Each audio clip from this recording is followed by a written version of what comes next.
16 August 1912. Richmond, Virginia.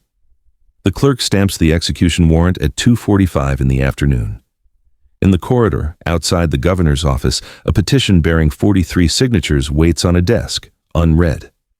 Since 1908, Virginia has executed 12 people. None were white women, none were juveniles. The statute promised swift justice for capital murder.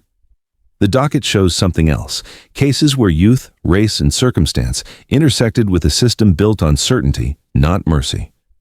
7 black women would face execution across a century of American justice, from electrocution in the Jim Crow South to lethal injection in modern Texas. Their cases reveal contrasts: identical defenses that succeeded in some states but failed in others, mental health claims dismissed despite documentation, and a clemency process that granted relief once in a decade while denying it 50 times. This is a story written in court orders, vote tallies, and dates that would not bend. Death Penalty Information Center Statistical Report, Women and the Death Penalty, updated January 2025. The question arrived in legal journals before it reached courtrooms: how should American law treat women who kill? The answer, written across state codes and appellate opinions, split along lines of race and region. Between 1900 and 2025, the United States executed 16 women under civil authority. 7 were black. The disparity appeared starkest when measured against population. Black women represented 6% of the female population, but 44% of women executed since the federal death penalty resumed in 1976. Capital punishment in America rested on 3 pillars: conviction, sentencing, and finality. Conviction required proof beyond reasonable doubt. Sentencing demanded consideration of aggravating and mitigating factors. Finality promised closure through exhaustion of appeals, yet the records showed something courts rarely acknowledged: the 3 pillars functioned differently depending on the defendant's identity. Life without possibility of parole, LWOP, emerged as an alternative in the 1970s, offering states a way to remove dangerous offenders permanently without execution. By 2049 states authorized LWOP sentences. Mitigation, the legal term for circumstances that might reduce culpability, included factors like mental illness, intellectual disability, childhood trauma, or abuse.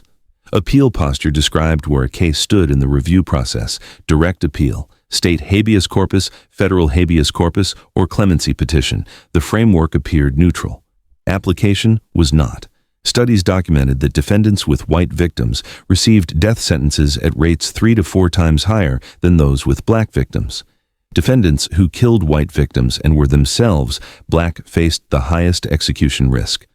For black women, another variable entered: society's discomfort with female violence. Juries and judges struggled to reconcile brutality with femininity, often resolving the tension through harsher punishment when the defendant fell outside traditional gender expectations. The numbers told a story of selective enforcement. Between 1976 and 2025, women constituted less than 2% of executions nationwide, despite representing roughly 10% of murder arrests. Black women comprised less than 1% of all executions. Yet among women executed, black women appeared at rates far exceeding their population share. The pattern suggested that when the state chose to execute a woman, race influenced not just the likelihood of execution, but the very decision to pursue capital charges. Virginia Christian's case established the template before the system had a name for its own patterns. Execution warrant, Commonwealth of Virginia versus Virginia Christian, case number 3719, dated 16 August 1912, signed by Governor William Hodges Mann, 16 August 1912, Virginia State Penitentiary, Richmond. Virginia Christian, 17 years old, walked toward the electric chair at 7:45 in the morning. She had been convicted of murdering her employer, Ida Belote, a white woman, during a dispute over unpaid wages. The trial lasted 1 day. The jury, 12 white men, deliberated 35 minutes. The sentence came within 2 hours of the verdict: death by electrocution. No court reviewed the conviction. Virginia provided no automatic appellate process for capital cases in 1912. Defendants could petition the governor for clemency, but the petition required signatures from trial jurors or prominent citizens. Christian's attorney, court appointed 3 days before trial, filed no clemency petition. The lawyer met with Christian once for 40 minutes before she entered the courtroom.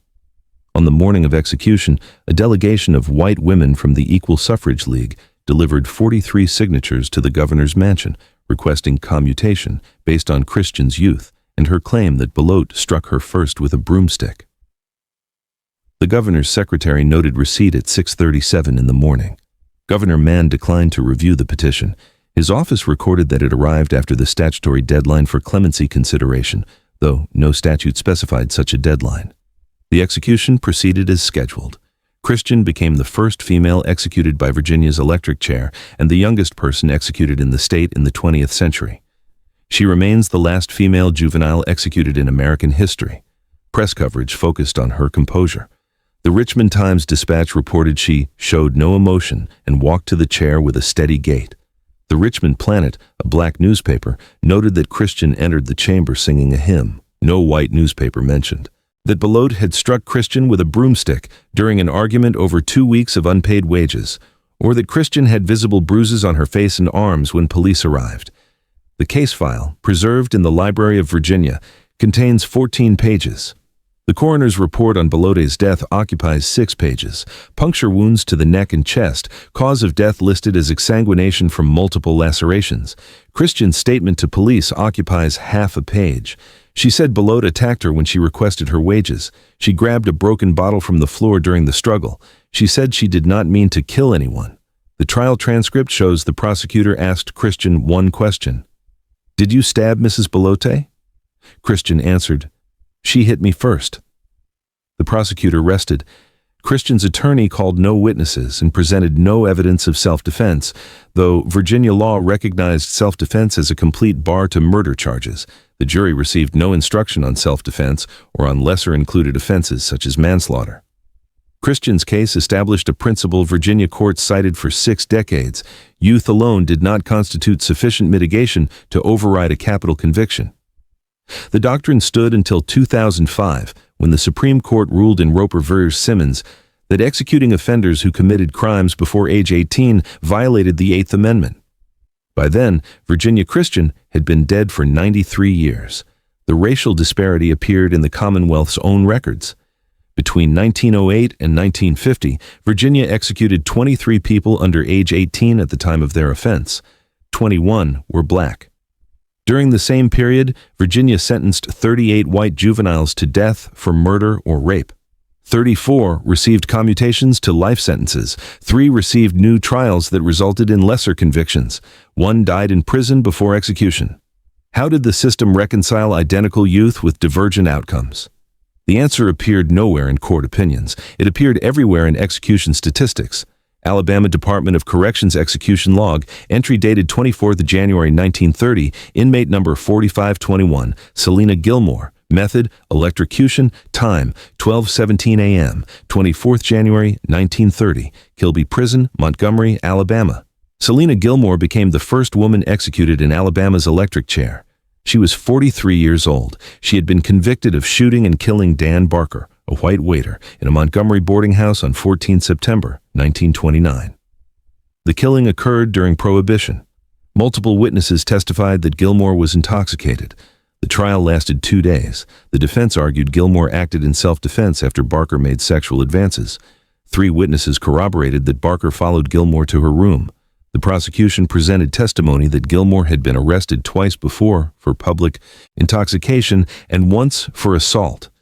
The jury deliberated 90 minutes before returning a guilty verdict with no recommendation for mercy. Under Alabama law, a guilty verdict without a mercy recommendation mandated death.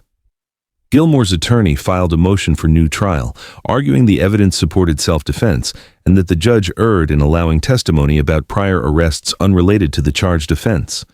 The Alabama Supreme Court denied the motion in a 1-paragraph opinion. The evidence supports the verdict. The trial court properly exercised discretion in admitting relevant character evidence. The opinion contained no analysis of the self-defense claim. The clemency petition filed with Governor Bibb Graves included affidavits from 8 boarding house residents stating Barker had a reputation for harassing female residents. The Alabama Board of Pardons and Paroles reviewed the petition on 18 January 1930. The board voted 3-0 to deny clemency. The official minutes recorded, "No grounds for executive intervention established. Between 1927 and 1940, Alabama executed 53 people. 4 were women. All 4 women were black. During the same period, Alabama sentenced 7 white women to death. All 7 received commutations. 5 were sentenced to 10 years or less. 2 served no prison time after governors granted full pardons following appeals from victims' families. The Gilmore execution drew minimal press coverage. The Montgomery Advertiser published 4 sentences on page 12. Selena Gilmore, colored, was electrocuted shortly after midnight for the murder of Dan Barker. She made no final statement. The execution proceeded without incident. She was pronounced dead at 12:17 a.m.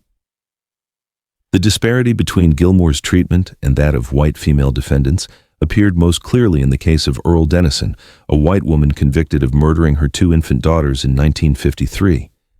Dennison received a death sentence. The Alabama Board of Pardons and Paroles commuted her sentence after psychiatrists testified she suffered from postpartum depression. Dennison served 11 years and was paroled in 1964. The board's order noted that mental illness constituted extraordinary mitigation warranting mercy. No such consideration appeared in Gilmore's case, though her attorney presented evidence of alcohol dependency, recognized even in 1930 as a mental health condition.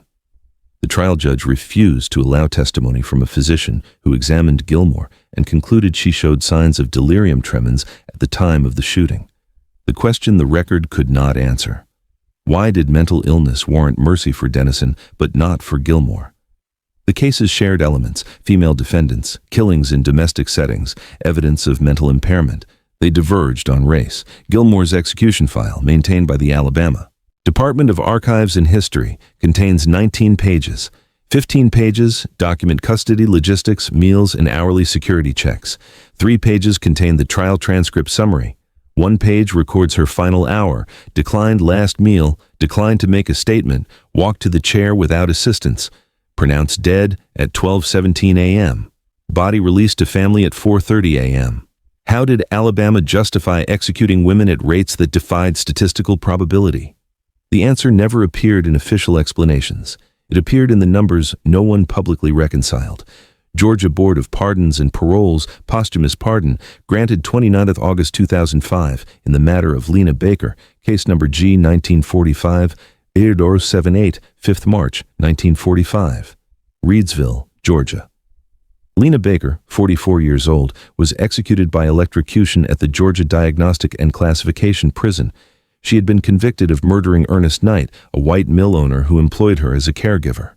Baker claimed self-defense. She testified that Knight held her captive for months, forcing her to stay in a small room at the mill and threatening to kill her if she left.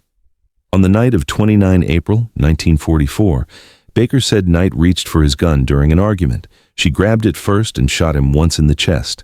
The trial lasted 1 day. The defense called 4 witnesses who testified they had seen bruises on Baker's face and arms. 2 witnesses stated Knight bragged about keeping Baker under control.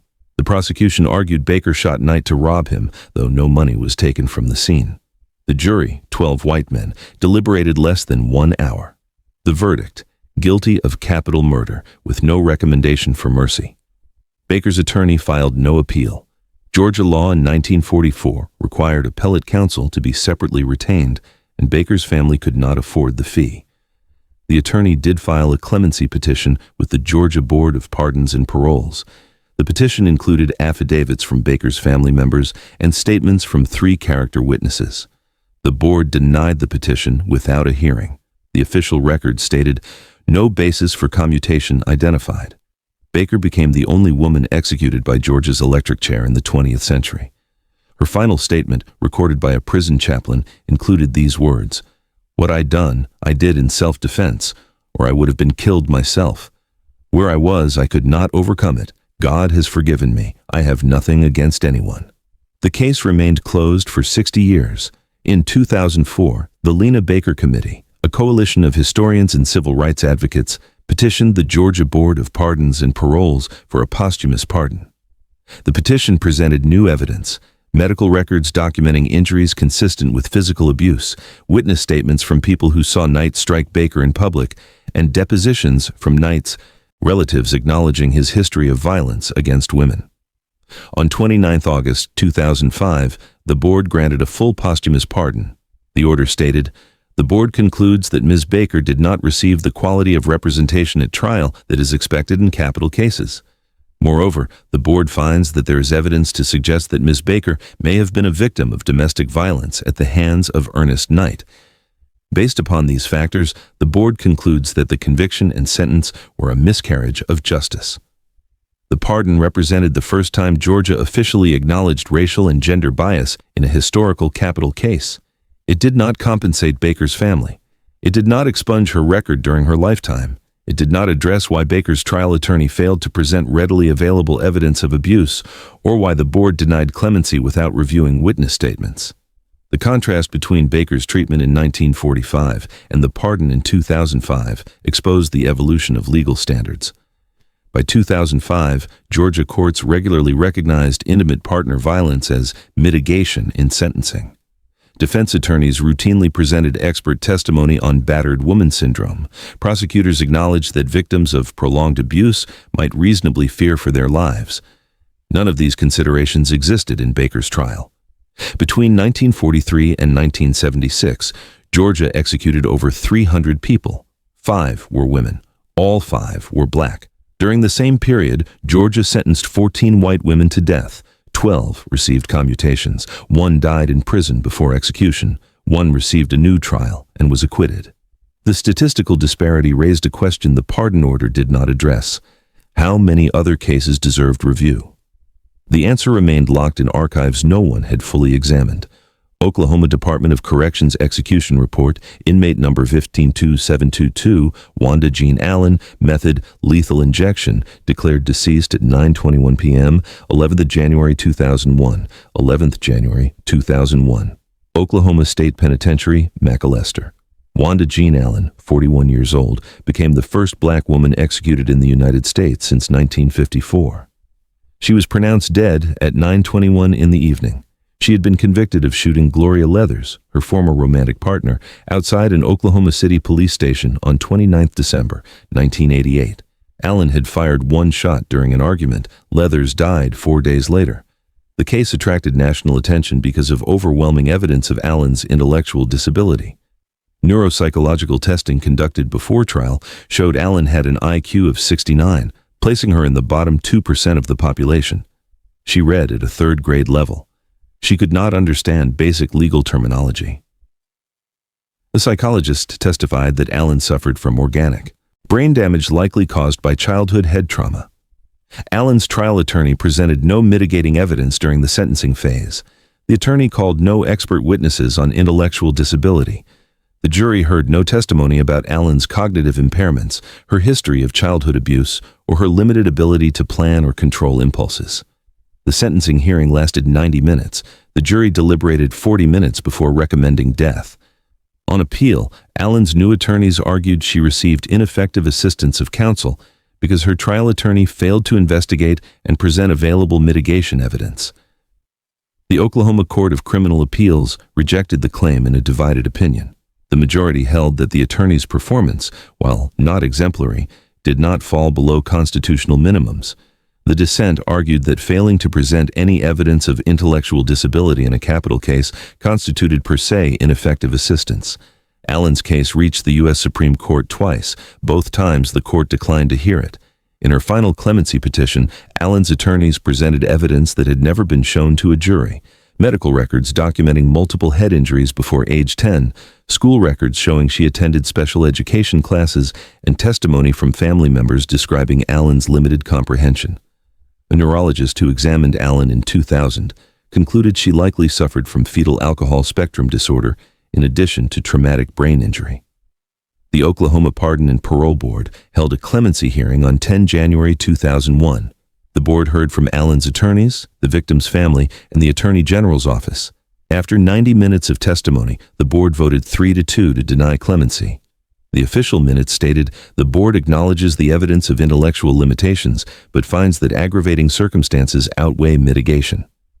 The execution proceeded despite protests from religious leaders, civil rights organizations, and advocates for people with intellectual disabilities. Amnesty International issued a statement calling the execution a violation of international human rights standards prohibiting the execution of persons with mental disabilities. The execution drew coverage from national media outlets, many highlighting the intellectual disability evidence the jury never saw. Allen's case occurred 4 years before the Supreme Court ruled in Atkins v. Virginia that executing people with intellectual disability violates the Eighth Amendment. The Atkins decision, issued in 2002, created a categorical bar to such executions. Legal scholars have noted that Allen's case would likely have resulted in a life sentence under Atkins standards. Between 1977 and 2001, Oklahoma executed 52 people.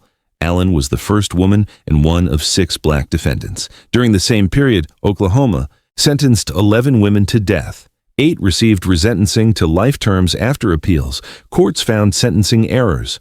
2 remain on death row. Allen alone was executed. The disparity raised questions about how Oklahoma applied mitigation standards. Male defendants with comparable intellectual disability claims had secured life sentences through settlements or appellate reversals. The state presented no explanation for why Allen's case proceeded to execution while others did not. The execution file, released under open records requests, showed that prosecutors opposed Atkins' relief in multiple subsequent cases by distinguishing them from Allen, arguing those defendants had lower IQs or more documented impairments than Allen. The argument suggested prosecutors recognized Allen's execution was problematic, but declined to acknowledge error. How did intellectual disability evidence that would bar execution after Atkins failed to secure even a life sentence before Atkins? The legal answer was simple. The law changed. The human answer remained unresolved. Texas Department of Criminal Justice Execution Summary, Offender Number 979, Frances Elaine Newton, Method, lethal injection, pronounced dead at 6:20 p.m. 14th September 2005. 14th September 2005.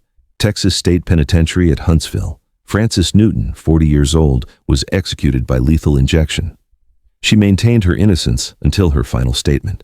She had been convicted of murdering her husband, Adrian Newton, age 23, and their 2 children, Alton, age 7, and Farah, age 21 months, on 7 April 1987 in Houston. All 3 died from gunshot wounds fired from a .25 caliber handgun. The prosecution's case rested on 4 pieces of evidence: gunpowder residue on Newton's hands, a .25 caliber handgun found hidden in her home, a life insurance policy on Adrian Newton for $50,000 purchased 3 weeks before the murders, and inconsistencies in Newton's statements to police. Newton testified she left home at 7:30 in the evening to visit relatives. She returned at 10:45 to find her family dead. She called police at 10:47.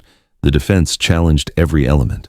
Expert witnesses testified the gunpowder residue test was unreliable and could produce false positives from environmental contamination. Ballistics experts could not definitively match the recovered gun to the murder weapon because the bullets were too damaged. Newton's attorney argued the insurance policy was Adrian's idea because he worried about providing for his family. Character witnesses testified Newton was a devoted mother with no history of violence. The jury deliberated 4 hours. The verdict: guilty on 3 counts of capital murder. During the sentencing phase, the prosecution presented evidence that Newton appeared calm when police arrived and that she inquired about the insurance policy within days of the Odd murders. The defense called Newton's family members, who testified about her love for her children. The jury recommended death. Newton's case generated controversy because of forensic questions. In 2001, her appellate attorneys filed a motion for DNA testing of key evidence. They sought to test blood patterns on Newton's clothing and skin cells on the gun trigger. The trial court denied the motion, ruling that DNA evidence would not prove innocence because Newton admitted being at the scene. The Texas Court of Criminal Appeals affirmed the denial in a 4-3 decision. The dissent argued that modern DNA testing could establish whether Newton handled the gun, directly addressing the prosecution's core theory. In 2005, 3 months before the scheduled execution, Newton's attorneys filed an emergency motion to retest the gunpowder residue using updated scientific protocols. The motion cited studies published after Newton's trial showing that the testing method used in 1988 produced false positives in up to 30% of cases. The trial court denied the motion without a hearing. The appellate courts declined to intervene. The Texas Board of Pardons and Paroles received a clemency petition containing affidavits from forensic scientists and statements from jurors expressing doubt about the conviction. One juror wrote, "If I had known the scientific evidence was so unreliable, I would not have voted for death." The board voted 7-0 to deny clemency without conducting a hearing. Under Texas law, the board is not required to provide reasoning for clemency denials. Newton's final statement delivered in the execution chamber lasted 90 seconds. She said, "I am innocent. I did not kill my family. The evidence against me is false. I ask that you continue to look for the truth. Tell my mother I love her." The case continued to generate attention after the execution. In 2006, the Houston Chronicle published an investigation revealing that the police criminalist who performed the gunpowder residue test had been reprimanded twice for laboratory errors in other cases. The report noted that 3 murder convictions relying on the same criminalist's work had been overturned based on faulty testing. Between 1982 and 2005, Texas executed 375 people. Newton was the 3rd woman and one of 78 black defendants. During the same period, Texas sentenced 19 women to death. 11 received resentencing to life terms after successful appeals. 5 remain on death row. 3 were executed. The statistical pattern raised questions Texas officials did not address. Male defendants with comparable forensic questions had secured new trials or DNA testing orders. The state offered no explanation for disparate treatment. Newton's execution occurred during national debates about forensic science reliability. The same year Newton died, the National Academy of Sciences began a comprehensive study of forensic methods, later concluding that many techniques lacked scientific validation. The study specifically criticized gunpowder residue testing as unreliable. The question Newton's case left unresolved: how should courts handle executions when the science underlying convictions becomes obsolete? The legal system provided no mechanism for retrospective review. The human cost remained permanent. Texas Department of Criminal Justice Execution Notice, Offender Number 3096, Kimberly LaGale McCarthy, executed 26 June 2013, 6:37 p.m., Texas's 500th execution since 1976, 26 June 2013, Huntsville Unit, Huntsville, Texas. Kimberly McCarthy, 52 years old, became Texas's 500th execution since the death penalty resumed in 1976. She was pronounced dead at 6:37 in the evening. She had been convicted of murdering Dorothy Booth, a 71-year-old retired college professor, during a robbery at Booth's home in Lancaster, Texas, on 21 July 1997. McCarthy stabbed Booth, stole her wedding ring and purse, and used Booth's credit cards later that day. The case presented no factual dispute about guilt. McCarthy's fingerprints were found at the scene. Store surveillance footage showed her using Booth's credit cards. The stolen ring was recovered from a pawn shop where McCarthy sold it. McCarthy confessed to police, but claimed she acted while under the influence of crack cocaine and did not remember the stabbing. The central legal issue was not innocence, but whether McCarthy would receive death or life without parole. The controversy centered on jury selection. Of 38 potential jurors questioned, prosecutors used peremptory strikes to remove all but one of the prospective black jurors. McCarthy's trial attorney objected, citing Batson v. Kentucky, which prohibits prosecutors from excluding jurors based solely on race. The trial judge held a hearing on the objection. Prosecutors offered race-neutral explanations for each strike. One potential juror worked in social services and might be sympathetic to defendants with drug addiction. Another had a relative arrested for drug possession. A third expressed reservations about the death penalty during individual questioning. The trial judge found the explanations sufficient and denied the Batson challenge. The final jury included 11 white jurors, 1 Hispanic juror, and no black jurors. McCarthy, the victim, and the prosecutor were all white. The jury deliberated 2 hours before finding McCarthy guilty of capital murder. During sentencing, the prosecution presented evidence of McCarthy's prior criminal record: 2 previous convictions for burglary and 1 conviction for theft. All 3 prior crimes involved elderly victims. A prosecutor told the jury that McCarthy preyed on vulnerable seniors and represented a continuing threat to society. The defense presented testimony about McCarthy's long history of drug addiction beginning at age 13 and evidence of childhood sexual abuse.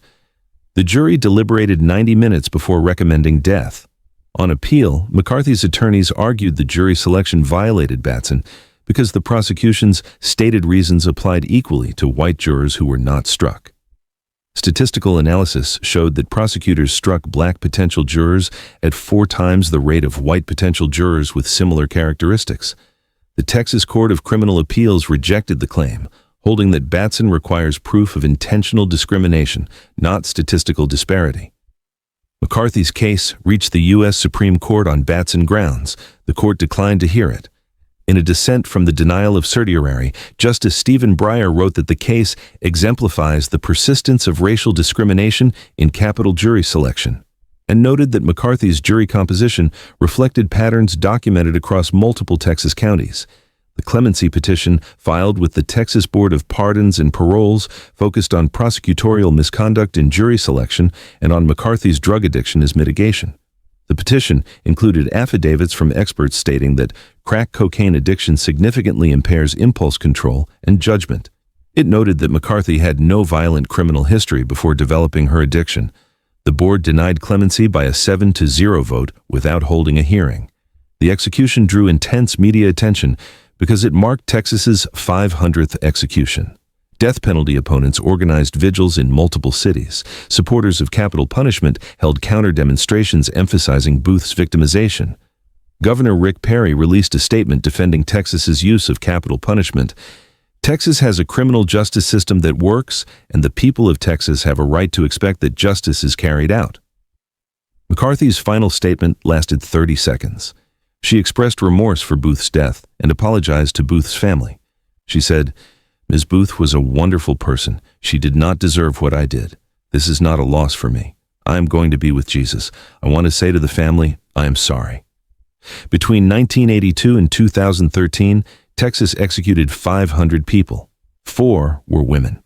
78 were black defendants who killed white victims. Black defendants who killed white victims made up 15% of those executed, but only 4% of Texas murder defendants overall. The disparity between McCarthy's jury composition and Dallas County demographics appeared in court records. The jury pool that produced McCarthy's jury was 42% black. The seated jury was 0% black. In 11 capital trials in Dallas County between 1995 and 2000, prosecutors struck black jurors at 3 times the rate of white jurors. How did statistical patterns that suggested discrimination fail to disturb convictions? The legal standard required proof of intentional bias in each specific case, making pattern evidence insufficient. The human consequence: executions that might have resulted in life sentences with different juries. Texas Department of Criminal Justice Offender Information, Lisa Ann Coleman, TDCJ number 99511, executed 17 September 2014, pronounced dead 6:24 p.m., 17 September 2014, Huntsville Unit, Huntsville. Lisa Coleman, 38 years old, was executed by lethal injection for the murder of Devontae Williams, age 9, the son of Coleman's girlfriend, Marcella Williams. Coleman and Marcella Williams were convicted of causing Devontae's death through starvation and physical abuse.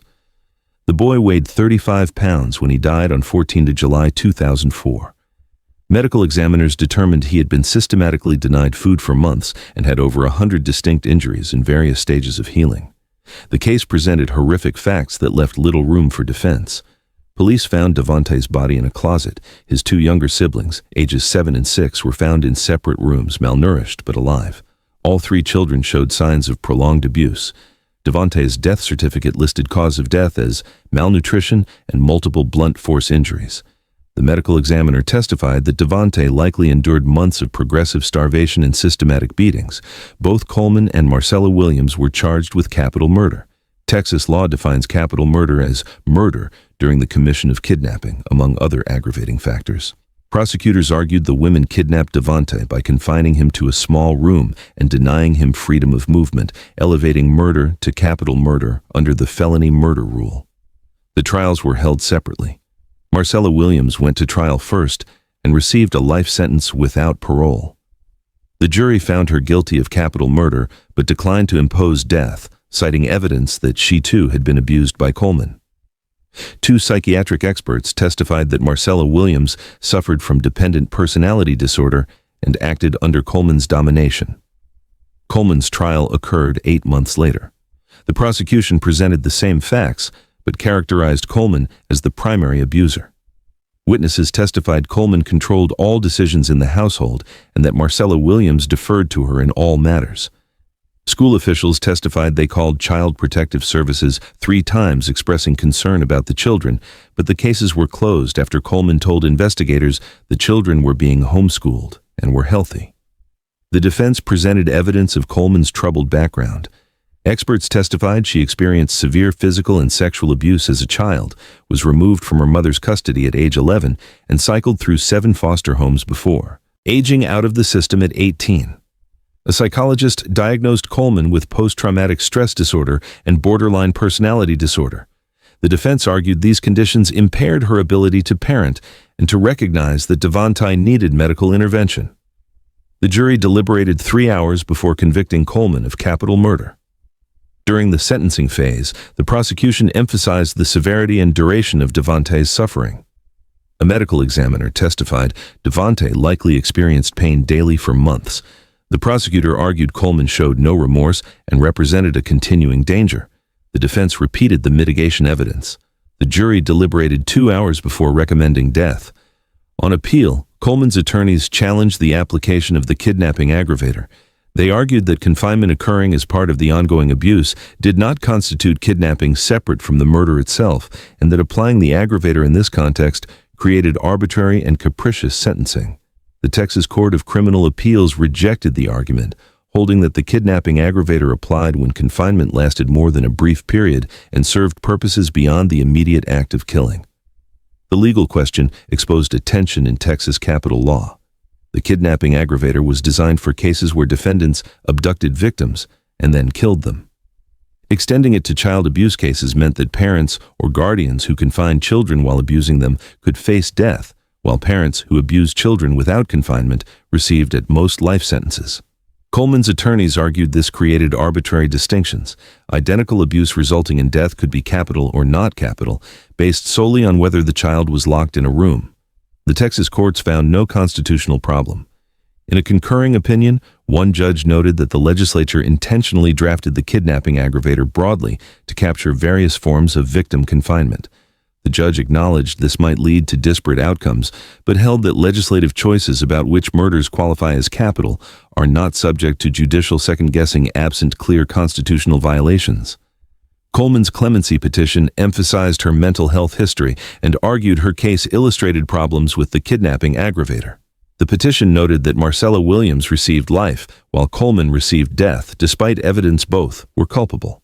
The Texas Board of Pardons and Paroles denied clemency by a 7-0 vote without holding a hearing.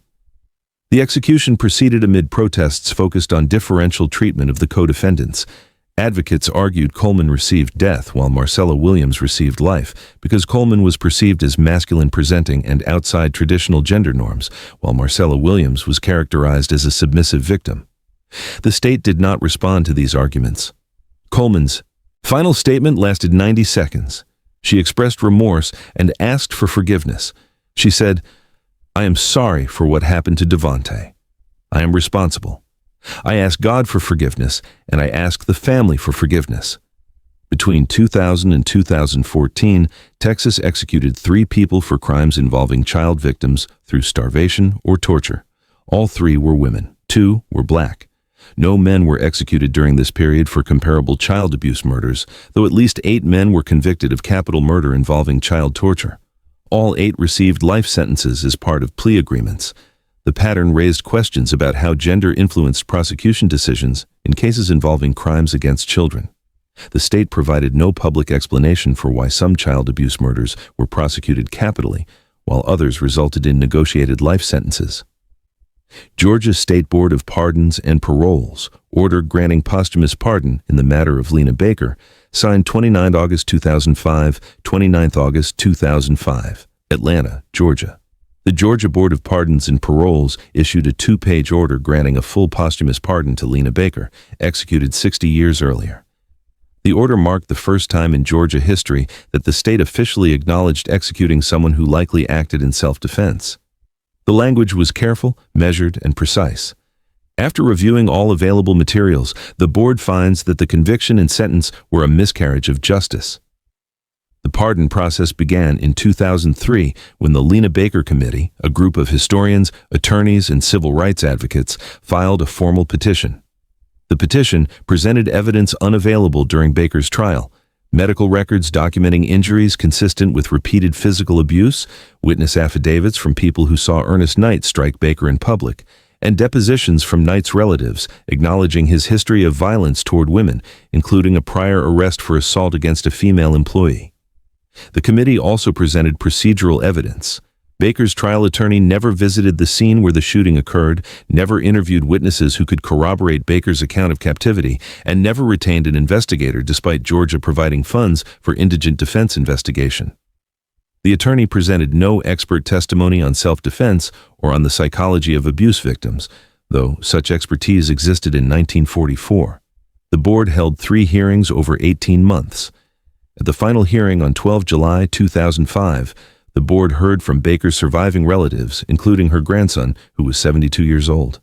He testified, "My grandmother told my mother she did what she had to do to stay alive. She said she prayed Mr. Knight wouldn't hurt her again, but when he reached for his gun, she knew it was him or her." The board also heard from historians who placed Baker's case in context. Between 1941 and 1970, Georgia executed 28 people for murdering white victims while allegedly committing another felony. 26 were black. During the same period, 73 white defendants were convicted of identical crimes. 69 received life sentences, 3 received sentences of less than 20 years, 1 was executed after confessing to 4 murders. The pardon order acknowledged these disparities without explicitly citing racial bias. The board recognizes that evolving standards of justice now recognize intimate partner violence and coercive control as relevant factors in self-defense claims. The board further recognizes that Ms. Baker's trial did not meet contemporary standards for effective assistance of counsel. The pardon did not come with compensation. Georgia law does not provide restitution for wrongful convictions or executions. The pardon restored Baker's civil rights posthumously and allowed her descendants to request correction of her death certificate, which originally listed legal execution as the manner of death. The corrected certificate states homicide by state authority, conviction overturned posthumously. The Baker pardon opened questions about other cases. Between 1920 and 1970, Georgia executed 47 women of all races. Death penalty researchers identified at least 12 cases with fact patterns similar to Baker's. Female defendants who killed male partners or employers, claimed self-defense, received minimal legal representation, and were executed despite evidence of prior abuse. All 12 were black. None received pardons. Advocacy groups filed pardon petitions for 3 of those women between 2006 and 2010. The board denied all 3, stating that posthumous pardons require extraordinary and compelling new evidence not available at trial. The groups argued that the same standard applied in Baker's case should apply to others. The board did not explain why evidence sufficient in Baker's case was insufficient in others. The Baker pardon demonstrated that the state could acknowledge error, but it also revealed the limits of that acknowledgement. One pardon in 60 years of executions suggested that finality still outweighed retrospective justice, even when the condemned were dead, and correction imposed no risk to public safety. How many other cases deserved review? The question remained open, the archives largely unexamined, the political will absent. Atkins v. Virginia, 536 U.S. 304, 2002. Supreme Court opinion establishing that executing defendants with intellectual disability violates the 8th Amendment, 20 June 2002. Washington, D.C. The United States Supreme Court issued a 6-3 decision in Atkins v. Virginia, holding that executing individuals with intellectual disability, defined as significantly sub-average intellectual, functioning combined with deficits in adaptive behavior, constitutes cruel and unusual punishment prohibited by the 8th Amendment. Justice John Paul Stevens wrote for the majority, "Mentally retarded defendants may be less able to give meaningful assistance to their counsel. Their demeanor may create an unwarranted impression of lack of remorse. They are typically poor witnesses, and their demeanor may unwittingly undermine their credibility with the jury." The decision came 17 months after Wanda Jean Allen's execution. Allen's case was specifically cited in amicus briefs filed by mental health organizations urging the court to bar such executions. The briefs noted that Allen's IQ of 69, Her inability to understand trial proceedings and her organic brain damage placed her squarely within the population the court should protect. The court's opinion did not mention Allen by name, but legal scholars noted the timing suggested her case influenced the court's deliberations. Atkins created a categorical bar. States could no longer execute defendants who met the clinical definition of intellectual disability, regardless of aggravating factors. The decision required states to establish procedures for determining intellectual disability and placed the burden of proof on defendants to establish disability by a preponderance of the evidence. The procedural requirement created immediate problems. Intellectual disability must be diagnosed using 3 criteria: sub-average IQ, typically below 70, significant deficits in adaptive functioning, meaning difficulty with practical life skills, and onset before age 18. Defendants had to prove all 3 elements. States contested claims aggressively, hiring experts to argue that defendants with IQs in the low 70s did not qualify, or that childhood records did not adequately document adaptive deficits, or that criminal sophistication demonstrated functional capacity inconsistent with disability. The litigation spawned by Atkins lasted over a decade. In Texas alone, 83 death row inmates filed Atkins claims between 2002 and 2015. Courts granted relief in 29 cases, 38 claims were denied, 16 remained pending. The outcomes appeared to depend heavily on factors unrelated to disability, quality of expert witnesses, availability of childhood records, and whether defendants had legal representation skilled in intellectual disability litigation. Women defendants faced particular challenges. Cultural assumptions about gender and intelligence created skepticism about female defendants' disability claims. Prosecutors argued that women who managed households, maintained relationships, or cared for children demonstrated adaptive functioning inconsistent with intellectual disability. Courts sometimes accepted these arguments despite clinical evidence that intellectual disability exists on a spectrum and does not eliminate all functional capacity. After Atkins, legal advocates reviewed cases of women executed before the decision. At least 4 had documented IQ scores below 70 and evidence of significant adaptive deficits. Wanda Jean Allen, executed in 2001, Aileen Wuornos, executed in 2002 before Atkins was decided, Frances Newton, whose testing was disputed, and Teresa Lewis, executed in 2010 after Virginia courts found her IQ of 72 did not meet the Atkins threshold despite evidence of adaptive deficits. The statistical pattern raised uncomfortable questions. Between 1977 and 2015, the United States executed 1,290 people. 17 were women. 4 of those 17, nearly 1 in 4, had evidence of intellectual disability that would likely bar execution under contemporary Atkins standards. Among male defendants executed during the same period, approximately 3% had comparable disability evidence. The disparity suggested either that women with intellectual disability were overrepresented among female capital defendants, or that juries were less likely to view intellectual disability as mitigating when defendants were women. Research supported the second explanation. Studies showed that jurors expected women to be caregivers and nurturers. Women who violated those expectations through violence triggered harsher moral judgments than men who committed identical acts. Atkins provided protection only to defendants not yet executed. It did not create a mechanism for reviewing past cases or providing acknowledgement to families of those executed before the decision. Wanda Jean Allen's family received no official recognition that her execution would not occur under current law. The Supreme Court's opinion included language that could have invited retrospective review. Our independent evaluation of the issue reveals no reason to disagree with the judgment of the legislatures that have recently addressed the matter and concluded that death is not a suitable punishment for a mentally retarded criminal. That judgment, that death was not suitable, applied equally to Allen and to defendants who would benefit from Atkins going forward. The law, however, recognized only the latter. How should the justice system respond when constitutional rules change and reveal past executions as violations of current standards? The question received no answer. The finality doctrine prevented relief for the dead. The living moved forward with new protections. The gap between them remained unbridged. Texas Forensic Science Commission, Review of Gunshot Residue Testing Protocols, published April 2006. Case review includes Newton v. State 15th April 2006. Austin, Texas. the Texas Forensic Science Commission released a comprehensive review of gunshot residue testing methods used in criminal prosecutions. The report examined 96 cases between 1985 and 2000 where convictions relied in part on GSR testing. The commission identified significant problems with the testing method used before 1995, high rates of false positives, inadequate validation studies, and laboratory technicians who overstated the certainty of results in court testimony. Francis Newton's case appeared in the report.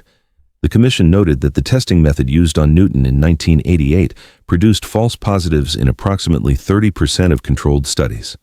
The report stated, GSR testing using atomic absorption methodology should not have been presented to juries as definitive evidence of firearm discharge without accompanying testimony about known error rates and alternative explanations for positive results.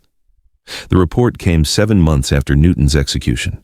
It prompted immediate questions about whether Newton would have been convicted or sentenced to death if the jury had heard accurate testimony about the test's limitations.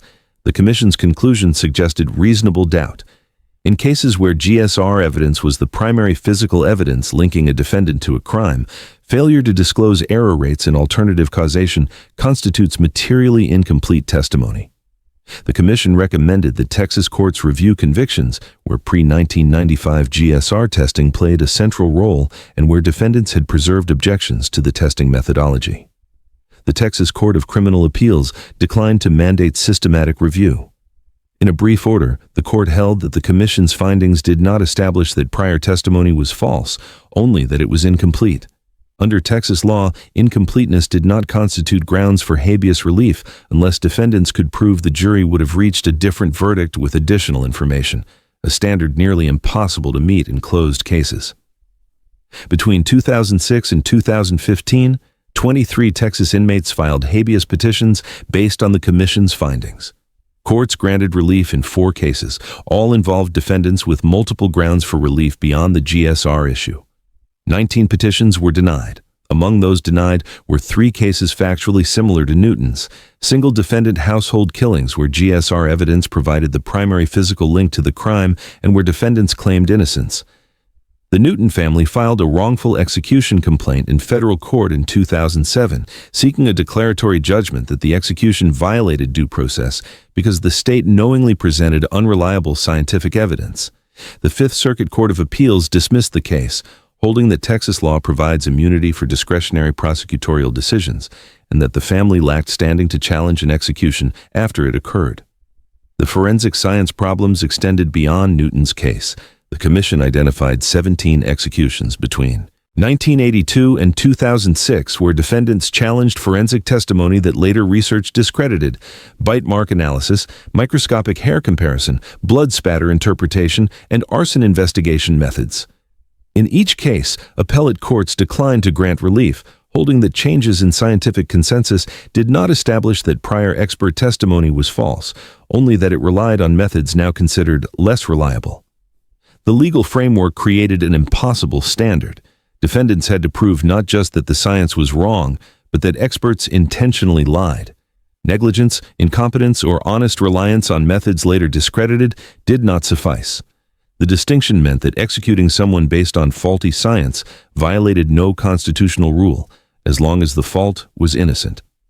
The commission's work revealed the scope of the problem. Between 1980 and 2010, Texas prosecutors presented forensic evidence in 84% of capital trials. Most involved multiple forensic methods. When researchers applied contemporary scientific standards to older forensic testimony, they found that approximately 40% of cases included at least one forensic method now known to lack scientific validation. The numbers raised an uncomfortable question: how many death sentences rested on science that would not meet current admissibility standards? The answer required case-by-case review that courts declined to undertake. Finality trumped accuracy. Executed defendants received no relief. Defendants still alive faced procedural bars that prevented review of older forensic claims. Francis Newton's case became a reference point in debates about forensic reform. Advocates cited it as evidence that courts needed mechanisms to address executions based on outdated science. Prosecutors cited it as proof, that forensic questions rarely provided clear exoneration, and that exhaustive litigation depleted resources better spent on investigating new crimes. The debate produced procedural reforms. Texas adopted new discovery rules requiring prosecutors to disclose forensic testing protocols and error rates. The state created a junk science writ, allowing inmates to challenge convictions based on scientific methods later discredited. But the writ provided relief only to living inmates. It did not extend to executed defendants or create presumptions that older forensic testimony was unreliable. The Commission's final paragraph noted, "Scientific methods evolve. Courts must acknowledge that evolution does not imply past dishonesty, but does require humility about the fallibility of current knowledge. When lives depend on scientific evidence, certainty must be earned through rigorous validation, not assumed through judicial deference." The recommendation went unheeded. Courts continued to defer. Executed defendants remained beyond correction. Death Penalty Information Center, Race and the Death Penalty. Statistical Summary, published January 2025, 7th January 2025. Washington, D.C. The Death Penalty Information Center released its annual statistical analysis of capital punishment in the United States. The report documented execution trends over the previous 50 years, with particular attention to racial disparities. The numbers told a stark story. Between 1976 and 2024, the United States executed 1,562 people. 143 were black defendants who killed white victims. 52 were white defendants who killed black victims, a ratio of nearly 3 to 1, despite similar rates of interracial homicide. Among female defendants, the disparity widened further. Of 17 women executed, 7 killed white victims. All 7 were black. Among white women sentenced to death who killed black victims, 0 were executed. All received commutations or died in prison before execution dates. The report examined clemency patterns. Between 2000 and 2024, governors and pardon boards nationwide reviewed approximately 450 clemency petitions from death row inmates. They granted relief in 43 cases, a 9.5% approval rate. When researchers controlled for crime characteristics, prior record, and aggravating factors, they found that white defendants received clemency at nearly twice the rate of black defendants with comparable profiles. The disparity appeared most stark in cases involving intellectual disability or mental illness claims. After Atkins barred executing defendants with intellectual disability, states developed procedures for adjudicating disability claims. The procedures required defendants to present evidence of sub-average IQ, adaptive deficits, and childhood onset. Courts granted relief at significantly different rates depending on defendant race. 38% of white defendants with IQ scores between 65 and 75 secured Atkins relief, compared to 19% of black defendants with identical score ranges. Researchers identified multiple factors contributing to the disparity. Black defendants were less likely to have childhood educational records documenting special education placement, a key indicator of adaptive deficits, because schools in predominantly black districts historically under-identified students for special education services. Black defendants also faced skepticism from experts in courts who questioned whether functional capacity like maintaining employment or caring for children contradicted intellectual disability, even though clinical standards recognize that intellectual disability does not eliminate all functional abilities. The statistical patterns extended to women defendants specifically. Between 1976 and 2024, prosecutors sought death sentences against approximately 450 women. 73 received death sentences, a 16% success rate compared to 38% for male defendants prosecuted capitally. Among women sentenced to death, 62% were white, despite white women representing approximately 77% of women arrested for murder. The numbers inverted at execution. White women represented 62% of women on death row, but only 47% of women executed. Black women represented 23% of death row women, but 41% of executions. The pattern suggested that appellate review, clemency processes, or charging decisions functioned differently for black and white women defendants. Researchers examined case characteristics looking for explanations.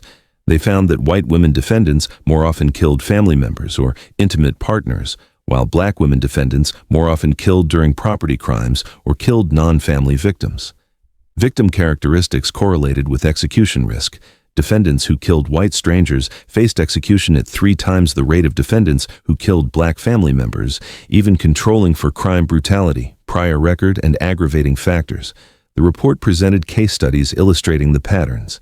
It contrasted Frances Newton, executed despite forensic questions, with Darlie Routier, a white Texas woman convicted of killing her sons based on disputed blood spatter evidence who has remained on death row for 28 years without an execution date, despite exhausting appeals.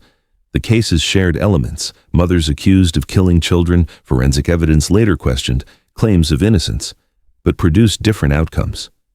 The report also examined Lisa Coleman's case alongside that of John Allen Rubio, a Hispanic man convicted of torturing and killing his 3 children in Texas. Rubio received life without parole as part of a plea agreement despite crime facts similar to Coleman's. The report noted, disparate outcomes in comparable cases undermine public confidence that capital punishment applies fairly and predictably. The statistical summary included a section on policy changes since 2000. 23 states had abolished the death penalty or imposed moratoriums. The states that continued executions, primarily in the South, showed the most pronounced racial disparities. Among the 8 states responsible for 90% of executions after 2015, black defendants constituted 44% of those executed, despite representing 32% of the population in those states. The report concluded with findings that raised questions without providing answers. 50 years of data reveal persistent racial disparities that transcend changes in law, procedure, and constitutional standards. The disparities appear at every stage: charging decisions, jury selection, conviction rates, sentencing outcomes, appellate review, clemency, grants, and execution timing. The consistency of the pattern across jurisdictions and decades suggests systemic factors rather than isolated incidents. The report offered no recommendations. It simply compiled the numbers and left readers to draw conclusions. The numbers spoke plainly. Race predicted outcomes in capital cases with disturbing consistency. The system had produced 7 black women executed across a century: Virginia Christian, Selena Gilmore, Lena Baker, Wanda Jean Allen, Frances Newton, Kimberly McCarthy, and Lisa Coleman. Their cases spanned different regions, different eras, different legal frameworks. What they shared was race and a final walk to execution chambers. Memorial marker, Georgia Department of Corrections Historic Preservation Office, erected at the site of Lena Baker's execution, Reidsville, Georgia, dedicated 28th of February 2009, 28th February 2009, Reidsville, Georgia. The Georgia Department of Corrections dedicated a memorial marker at the former site of the state's death chamber. The marker, black granite with bronze lettering, contains 138 words. It lists the names of 312 people executed at the facility between 1924 and 1998, when Georgia moved executions to Jackson. One name appears in italics, Lena Baker. Beneath the roster, an inscription reads, "The state of Georgia posthumously pardoned Lena Baker in 2005, acknowledging that her conviction and execution were a miscarriage of justice." The dedication ceremony drew 50 attendees. Baker's descendants placed flowers at the memorial base. The Georgia Corrections Commissioner offered brief remarks. This marker serves as a reminder that our justice system, while striving for fairness, has not always achieved it. We remember those who died here, and we acknowledge our obligation to pursue justice more carefully going forward. The memorial represented a rare official acknowledgement of error in capital punishment. Most states maintain no public records of historical executions beyond basic statistical summaries. Execution logs typically record name, date, crime, and method, nothing about doubt, error, or subsequent reconsideration. Georgia's memorial stood alone in identifying a pardoned inmate among the executed, yet the memorial also revealed the limits of official memory. Baker's name appeared in italics, but was not removed from the list. The inscription acknowledged error without specifying its nature. Racial bias, inadequate counsel, self-defense overlooked. The marker honored all 312 executed at the site equally, making no distinction between cases subsequently questioned and cases never challenged. The dedication coincided with broader movements to memorialize victims of racially biased justice. In Alabama, the Equal Justice Initiative created a memorial to victims of lynching, documenting over 4,000 extrajudicial killings between 1877 and 1950. Many historians argued that legal executions during the Jim Crow era functioned as state-sanctioned lynchings, particularly when trials lasted hours and defendants received no meaningful representation. Virginia Christian and Selena Gilmore fit this pattern. Christian's trial lasted 1 day. She was executed within weeks. Gilmore's trial lasted 2 days. She was executed within 4 months. Both killed white victims. Both claimed self-defense. Neither received clemency despite evidence supporting their claims. Researchers documented that between 1900 and 1950, Southern states executed black defendants who killed white victims in an average of 6 months from arrest to execution. White defendants who killed black victims averaged 3 years from arrest to execution, and most never reached execution at all, receiving commutations or successful appeals. No memorial exists for Virginia Christian in Richmond. The site of her execution, the old state penitentiary, is now a shopping complex. No historical marker notes what occurred there. Visitors walk past the location where 17-year-old Christian died without knowing they stand on ground that once held an execution chamber. No memorial exists for Selena Gilmore in Montgomery. Kilby Prison, where she was executed, still operates as a correctional facility. The electric chair she died in was retired in 1989 and is now displayed in a museum of Alabama history. The exhibit placard describes the chair's technical specifications and its use in executing 343 people. It does not name any of them. It makes no mention of the 4 black women who died there or the 0 white women executed during the same period. The absence of memorials reflects broader patterns of selective memory. States erected monuments to Confederate generals and Jim Crow politicians, but not to those killed by legal systems that operated with racial bias. The few memorials that exist, like Georgia's marker for Baker, emerged only after advocates pressured agencies for recognition. The 7 black women executed in modern American history left minimal traces in public memory. Virginia Christian appears in academic papers about juvenile justice history. Selena Gilmore appears in one unpublished dissertation about capital punishment in Alabama. Lena Baker received a posthumous pardon and a memorial, but only after activists spent years building political support. Wanda Jean Allen sparked national debate while alive. That debate largely ceased after her execution. Frances Newton's case drew attention from innocence advocates, but faded from public discourse after forensic science reforms addressed some of the problems her case revealed. Kimberly McCarthy generated headlines as Texas's 500th execution. The milestone overshadowed examination of racial disparities in her jury selection. Lisa Coleman's execution produced brief outrage about child abuse cases.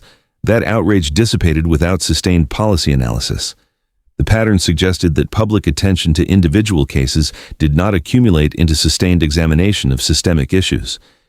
Each execution generated temporary focus, then receded into history. The next case appeared fresh, not as part of a pattern spanning a century. Legal scholars who studied these cases collectively identified common threads: inadequate defense representation, minimal appellate review, rejected claims of abuse or disability that would now support mitigation, jury selection that excluded or minimized black participation, and clemency processes that granted relief rarely and unpredictably. The threads formed a pattern. The pattern suggested system failure, not isolated tragedy.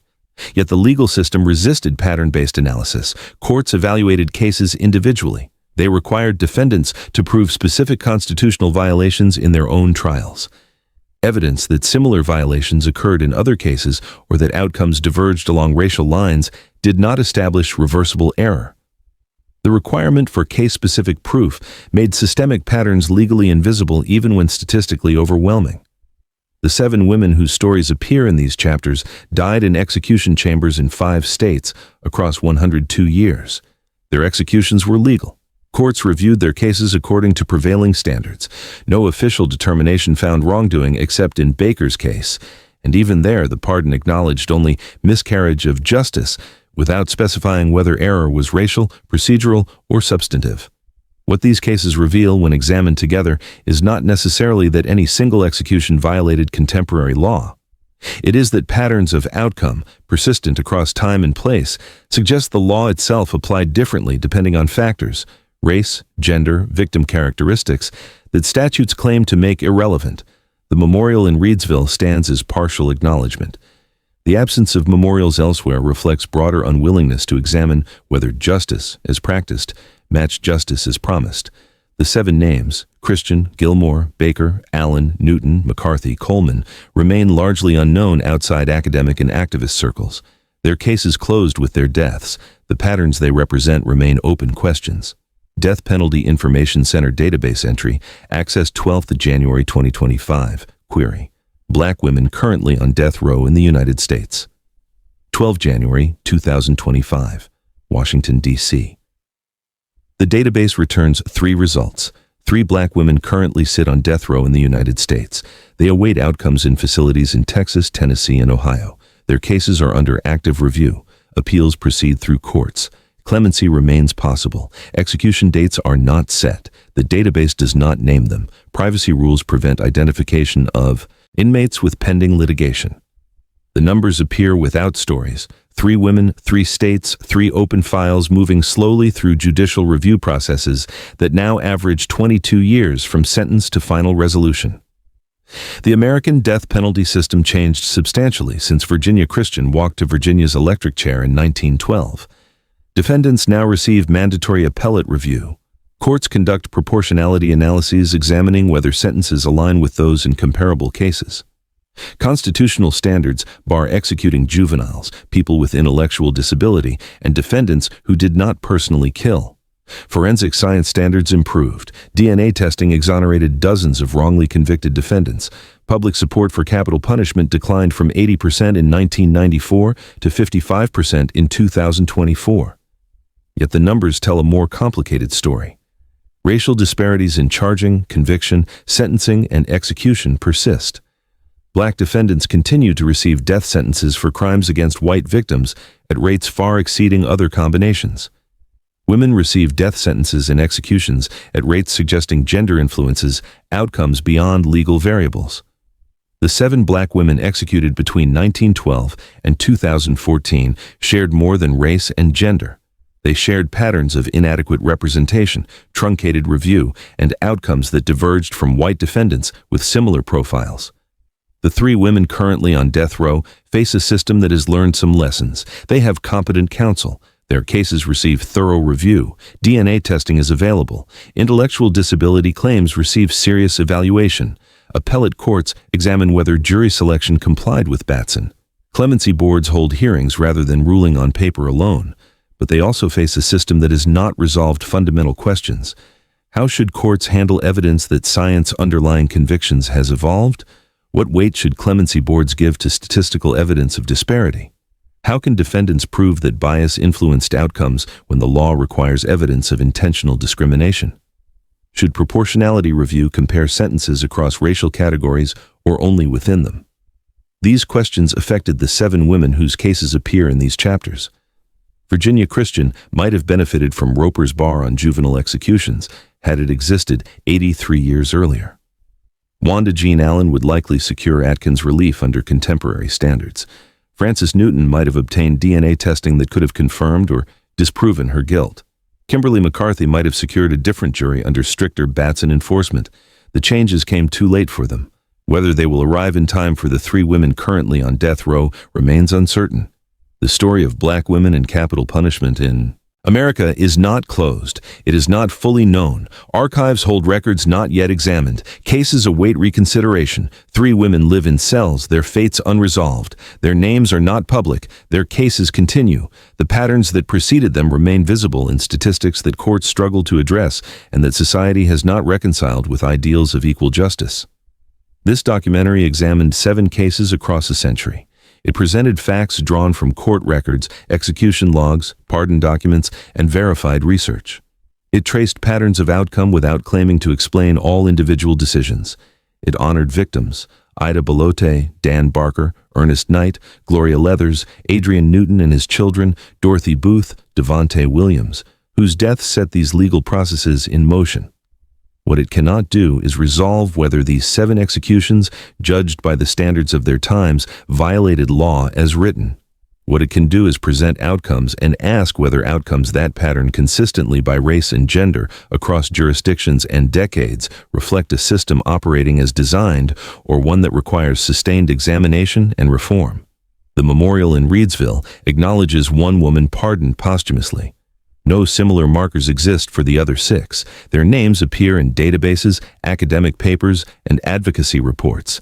They do not appear on monuments or in public spaces where their stories might prompt reflection about how justice works, who it protects, and whether equal protection under law exists in practice as well as principle. The 7 women executed. The 3 women wait. The system that produced both groups continues to operate. The story remains unfinished.